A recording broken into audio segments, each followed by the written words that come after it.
The last 10 years, um, I think it's changed quite a bit, probably because of online dating. Um, there's definitely a lot more online dating than there ever used to be. Um, I think 10 years ago it was probably picking up popularity, so it's probably not as different in the last 10 years as from the last 20 years, maybe. Um, there was a time when, dating online used to be for people who were truly desperate, and now it's for everybody, it seems. It used to be that you would meet people just by chance. You would meet them if you were out with friends, or whatever kind of coincidental way that people used to meet. And I think that there was more of a distance between people where they could privately evaluate one another.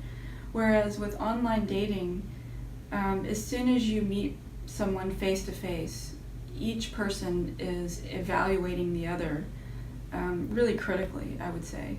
So there's a lot more pressure to it. If you meet somebody the old-fashioned way, then you can make a decision whether or not you want to move forward on it without them ever having to know that you're interested at all. Well, I think it's made people a lot more critical.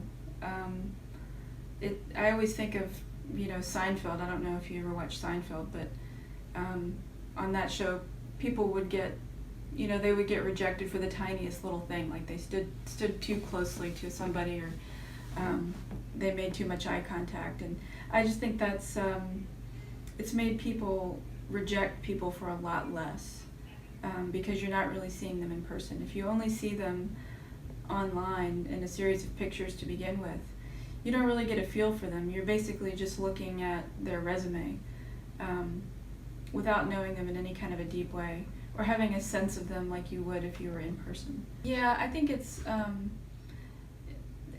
just sort of fits into how social media influences people, is that when you are presenting yourself on the internet, you can tailor what you want people to see. You can present an edited version of yourself that, might be much more spectacular than the real version.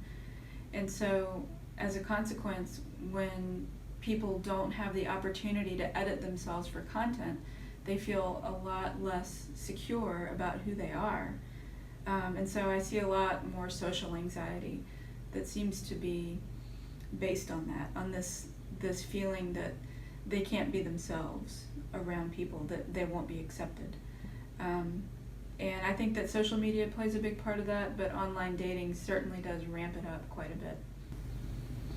Yeah, I guess for that very reason, is that when people don't feel like they can be authentic, when they feel like they always have to be edited for content, or they have to only show the highlights, intimacy is about being vulnerable. It's about showing people the side of yourself that you're not quite sure about, or that you feel like might not be perfect. And if there's a lot of anxiety around revealing those details, then that's definitely going to put a barrier up for intimacy. Well, I think it gives people the opportunity to meet a lot more people who are interested in dating. It's, the old-fashioned way of dating, it can sometimes take a really long time to meet the right person. But if you have a dating pool of, hundreds or possibly thousands of people who are also looking for, whatever kind of relationship you're looking for, then it increases your odds of meeting the right person. Maybe of ending up with somebody that is a better fit for you than maybe somebody that you just settled for because they were in front of you.